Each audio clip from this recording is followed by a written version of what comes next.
ये कहानी लिखी गई है आदित्य कुमार की ओर से।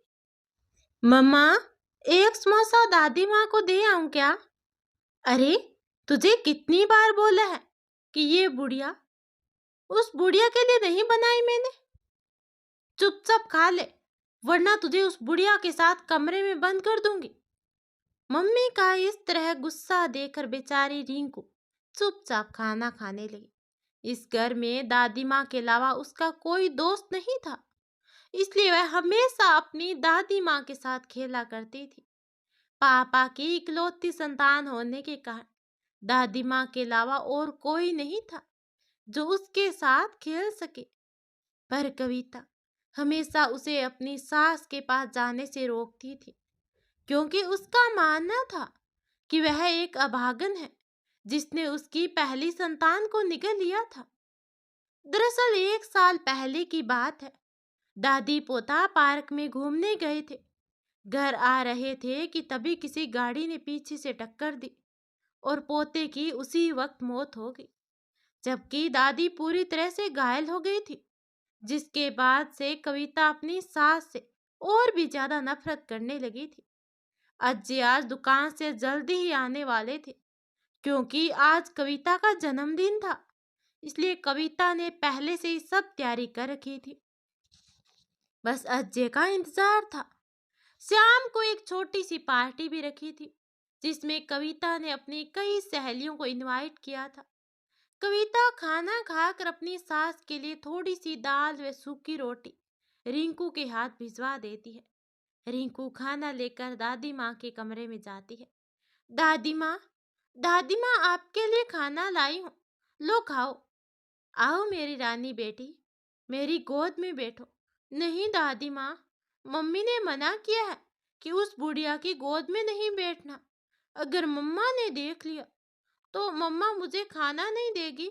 और पता है दादी माँ, आज मम्मा ने समोसे बनाए हैं। पर बेटा, तुम मेरे लिए समोसा नहीं लेकर आई, और ये रोटी कितनी सूखी हुई है, खाई भी नहीं जा रही। दादी माँ, मम्मा ने मना कर दिया कि समोसे उसकी सहेलियों के लिए हैं, इसलिए नहीं दिए। तो बेटा, तुमने समोसे खाए थे क्या? कैसे बने थे? बहुत स्वादिष्ट बने थे दादी माँ। रिंकू के मुंह से ये बात सुनकर दादी माँ के मुंह में पानी आ गया। रिंकू बेटा, अब समोसे और कितने बचे हैं? बहुत सारे बचे हैं दादी माँ।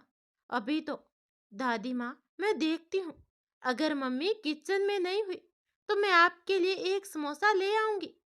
रिंकू बाहर निकल कर देखती है कि मम्मी तो अभी टीवी देखने में बिजी है। चुपके से किचन में घुस जाती है और धीरे से कढ़ाई में से एक समोसा लेकर अपने नन्हे हाथों में छुपाए अपनी दादी माँ को लाकर देती है। बुढ़िया जैसे ही रिंकू के हाथ से समोसा देखती है तो वह बहुत खुश हो जाती है और जल्दी जल्दी खाने लगती है। रिंकू जब ये देखती है तो उसे बहुत आश्चर्य होता है। दादी माँ, धीरे खाओ, नहीं तो गले में ही अटक जाएगा।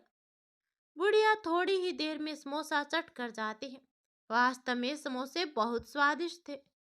अरे बेटा, चुपके से एक और ले आओ ना, और खाने का मन कर रहा है। नहीं दादी माँ, मम्मी देख लेगी तो तुम्हें बहुत मारेगी, और मुझे भी। अब मैं नहीं जाऊंगी। दादी माँ, उसे पता था कि अगर मम्मी ने देख लिया तो उस दिन की तरह दादी को कई दिनों तक भूखा रहना पड़ेगा। बुढ़िया को अब रह रह कर उस समोसे की याद आ रही थी। बेचारी उंगलियां चाटती रह गई। अब मैं जाती हूँ दादी माँ, नहीं तो मम्मा को पता चल जाएगा। अगर रात को समोसे और बचे तो मैं और ले आऊंगी। रिंकू के बाहर जाते ही कविता डे रिंकू के बाहर जाते ही कविता टीवी देखते हुए बोलती है, अरे, खाना खाया क्या उस बुढ़िया ने? हाँ मम्मी, खा लिया। मम्मा, पापा नहीं आए अभी तक? नहीं आए, पर आते होंगे।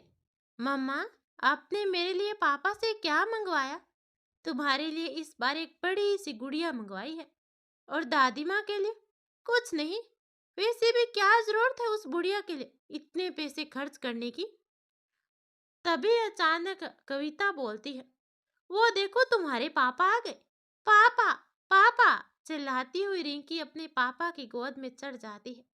तभी उसके पापा बोलते हैं, पता है मैं तुम्हारे लिए क्या लेकर आया हूँ? गुड़िया, ये देखो, बिल्कुल तुम्हारे जैसी सुंदर, वह तुम्हारे जितनी बड़ी। लाओ ना पापा, मैं इसे दादी माँ को दिखा कर आती हूँ। दादी माँ ये देखो, पापा हमारे लिए गुड़िया लेकर आए हैं।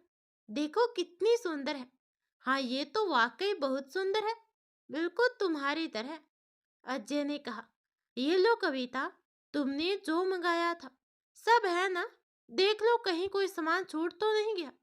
और इसमें 2 साड़ियां हैं, एक तुम्हारे लिए, एक माँ के लिए। अजय, माँ को क्या जरूरत है साड़ी की? उनके पास तो पहले से ही बहुत है। फालतू की वस्तुओं में पैसे बर्बाद मत करो। कविता, तुम्हें पता है आज हमारे पास जो कुछ भी है वह सब माँ का इकट्ठा किया हुआ है। पर हमारी भी तो एक लड़की है और हमें भी अपने भविष्य के लिए धन की आवश्यकता है। अगर हम यूं पैसे खर्च करते रहेंगे तो कल को हमारे पास कुछ भी नहीं रह जाएगा। और वैसे भी उस बुढ़िया को तो कहीं आना जाना नहीं, पूरे दिन घर में ही रहना है। कविता, तुम्हें पता है तुम क्या बोल रही हो? वो मेरी माँ है, और अगर मानो तो तुम्हारी भी। वो मेरी माँ नहीं हो सकती, वो मेरी माँ नहीं हो सकती।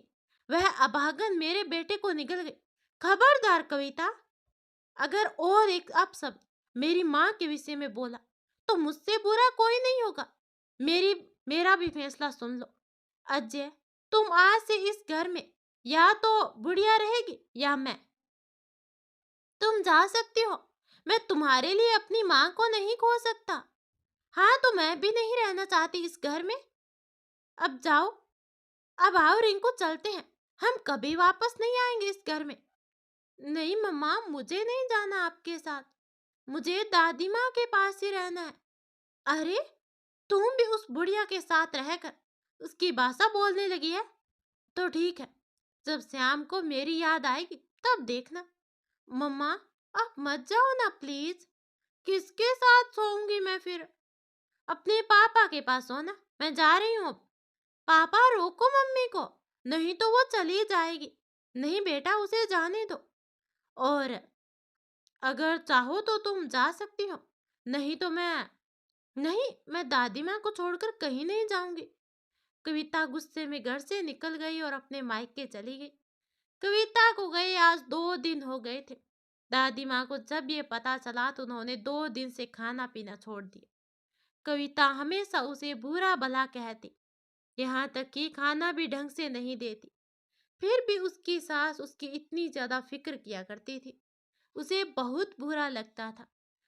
और वह कविता के घर से जाने का सबसे बड़ा कारण अपने आप को मान रही थी। अजय भी कविता के जाने से बहुत दुखी था। उसे कुछ समझ में नहीं आ रहा था कि वह क्या करे। उसने कई बार कविता का फोन ट्राई किया पर उसने नहीं उठाया।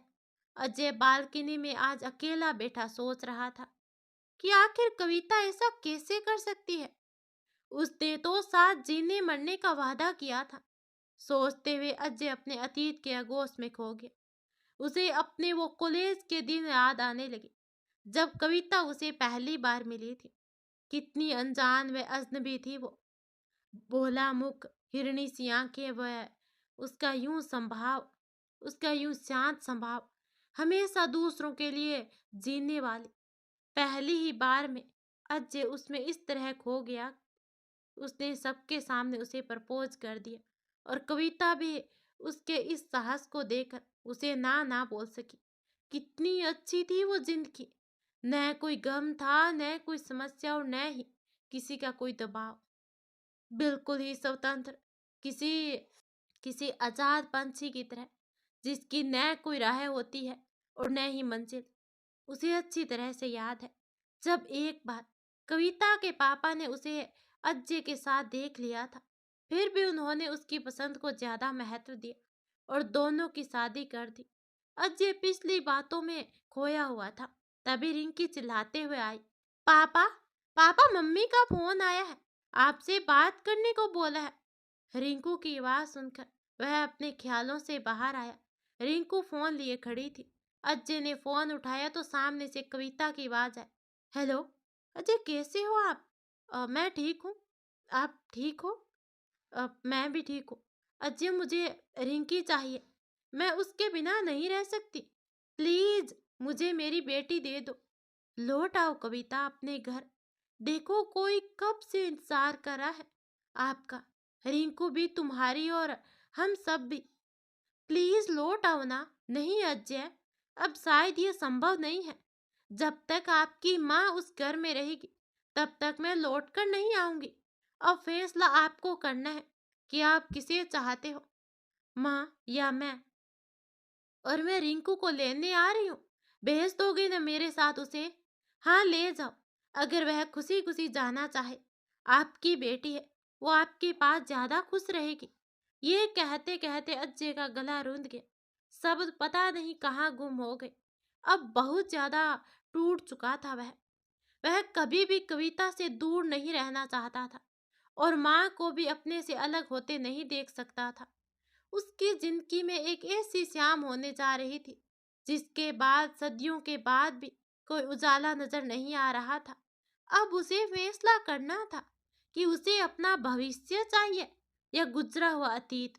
इस तरफ उसका अतीत लिए मुंह पर झुर्रियां, वह बेटे से कुछ अधूरी सी उम्मीदें लिए उसकी बूढ़ी माँ। दूसरी ओर उसका अपाहिज सा भविष्य, वह उसकी प्यारी सी गुड़िया रिंकू को साथ लिए उसकी पत्नी। आखिर करता भी तो क्या? न अकेली माँ उसे चाहिए न ही पत्नी। एक समय था जब उसकी जिंदगी में दूर दूर तक कोई गम नहीं था, पर पता नहीं किसकी नजर लग गई उसकी हंसती खेलती जिंदगी को नर्क से भी बदतर हो गई थी। अचानक वह उठा और माँ के कमरे की ओर बढ़ गया। इससे पहले कि वह माँ से कुछ बोल पाता, माँ बोल पड़ी। क्या हुआ बेटा, किसका फोन था? कविता का फोन था क्या? क्या वो वापस आ रही है?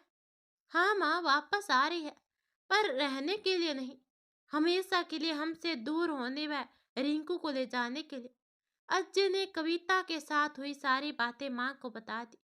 बेचारी बुढ़िया, जिसने कभी नहीं सोचा था कि बात यहाँ तक बढ़ जाएगी कि उसे वृद्धाश्रम जाने की नौबत आ जाएगी।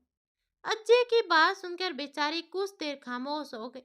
अंत में फैसला किया कि वह वृद्धाश्रम चली जाएगी, पर कभी भी अज्जय व कविता को अलग नहीं होने देगी। माँ के मुंह से ऐसी बात सुनकर अज्जय ने कहा, ये क्या कह रही हो माँ? तुम अपना खुद का घर छोड़कर वृद्धाश्रम जाओगे और हक्का बक्का सा रह गया एक अनाथ की जिंदगी जियोगे?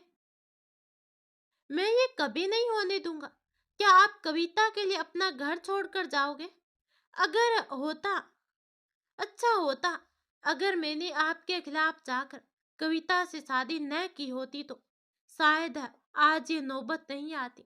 नहीं बेटा, ऐसी बात नहीं है। कविता तुम्हारी धर्म पत्नी है। आपको उसके बारे में ऐसा नहीं बोलना चाहिए। और रही बात मेरी, तो मेरे पास तो बहुत कम समय बचा है जो वृद्धाश्रम में गुजार लूंगी, पर अभी आपकी पूरी जिंदगी शेष है। मेरे जाने के बाद कविता ही एकमात्र सहारा होगी आपका। और वैसे भी मैं कौन सा दुनिया छोड़कर जा रही हूँ।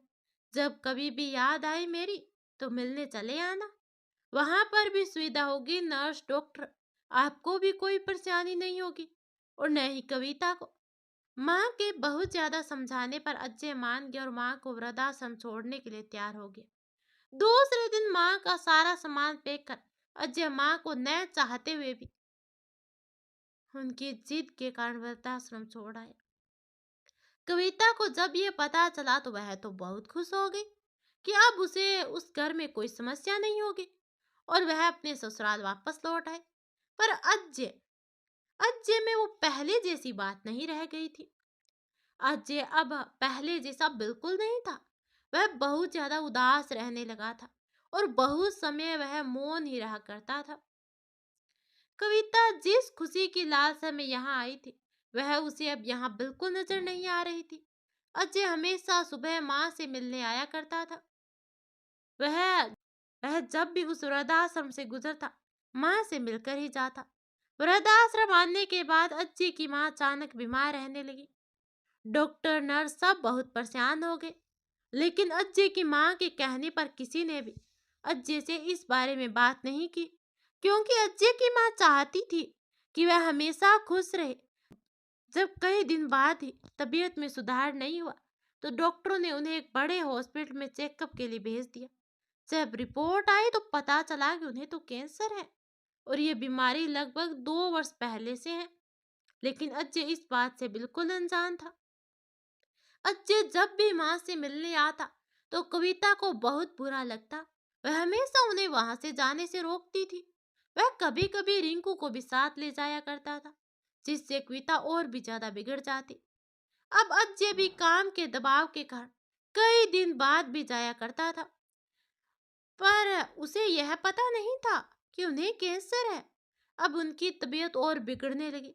एक बार अज्जे कहीं जा रहा था, इसलिए उसने सोचा कि माँ से मिलकर चलते हैं। पर जैसे ही वह अंदर गया तो उसे माँ कहीं नजर नहीं दी। जब आसपास पूछा तो पता चला कि उसकी तबीयत बहुत खराब है और वह अस्पताल में भर्ती है। जब वह हॉस्पिटल पहुंचा तो पाया कि माँ की तबीयत बहुत ज्यादा खराब थी। दवा के नशे में वह अज्जे को भी नहीं पहचान रही थी। डॉक्टर ने बताया कि अब उनकी जिंदगी के बहुत कम समय बचा है। डॉक्टर ने अज्जे को उसकी माँ की बीमारी के बारे में बता दिया। अचानक डॉक्टर के मुंह से ऐसी बात सुनकर जैसे उसे बहुत गहरा धक्का लगा हो। उसने कभी सोचा नहीं होगा कि जिंदगी में कभी ऐसा दिन आएगा जो उसे माँ से हमेशा के लिए अलग होना पड़ेगा। डॉक्टर ने कहा, अजय पता है, ये बहुत ही भयानक बीमारी है। अब तक इसका इलाज कुछ गिने चुने देशों में ही होता है, जहाँ इलाज कराने के लिए बहुत ज्यादा पैसों की आवश्यकता पड़ता है। पर अगर ये खुश रहे तो शायद कुछ समय और निकाल ले, वरना अगर यूं ही चिंता करती रहे तो हम कुछ नहीं कर पाएंगे।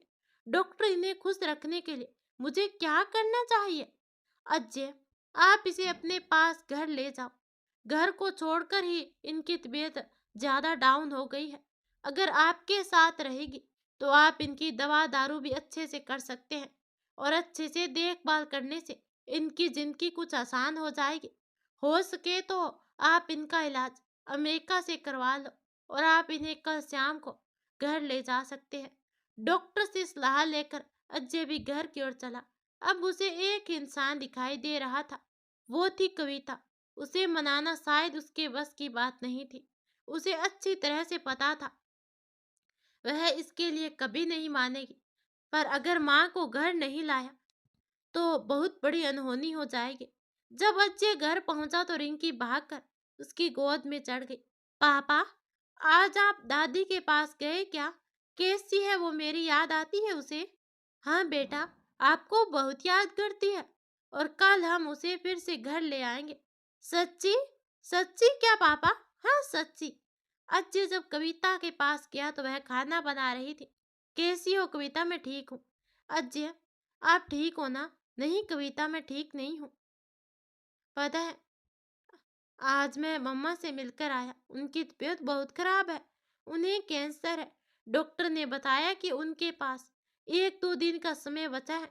डॉक्टर ने बताया कि अगर हम उन्हें घर ले आए तो उनके बाकी बचे दिन आसान हो जाएंगे। कविता, अगर आप बुरा ना मानो तो क्या हम उन्हें घर ले आए? उनके पास बहुत कम समय बचा है। इस बार मान जाओ कविता, इसके बाद आप जो कहोगी मैं करूंगा, पर इस बार मेरी बात मान लो प्लीज। लेकिन पत्थर दिल कविता अमेरिका से इलाज करवाना तो दूर, घर लाने वाली बात भी नहीं मानती। कविता के मुख से ऐसी बात सुनकर अजय को बहुत ज्यादा अचरज हुआ। जब ये बात अजय ने कविता के भाई को बताई तो उन्होंने अपनी बहन को सबक सिखाने की ठान ली। प्लान के मुताबिक अजय ने कविता को एक बार अपनी माँ से मिलने वृद्धाश्रम जाने के लिए मना लिया। जब कविता वृद्धाश्रम पहुंची तो उसके पैरों तले जमीन खिसक गई। उसने देखा कि उसके अपने माँ पापा भी उसी वृद्धाश्रम में थे। ये देखकर कविता गुस्से में लाल पीली हो गई। डांटने की नियत से अपने भाई को फोन लगाया तो उसकी भाभी ने उठाया। भाभी ने कविता को बताया कि आपके भाई की तो इतनी कमाई है नहीं कि बच्चों के साथ साथ अपने माँ बाप को भी पाल सके, इसलिए हमने छोड़ दिया। वैसे दीदी, इसमें गलत ही क्या है? आपने भी तो अपनी सास को वृद्धाश्रम में छोड़ रखा है। अब ये सब देखकर कविता को अपनी गलती का एहसास हो गया। कविता अब अपनी सास से माफी मांगकर उनको घर ले आई और आज अज्जय और कविता अपनी माँ के इलाज के लिए अमेरिका रवाना हो गए। तो गाइस, माँ माँ होती है, चाहे किसी की भी हो, पर ऐसे नहीं करना चाहिए। तो कैसी लगी आपको ये कहानी मुझे कमेंट में जरूर बताना। धन्यवाद।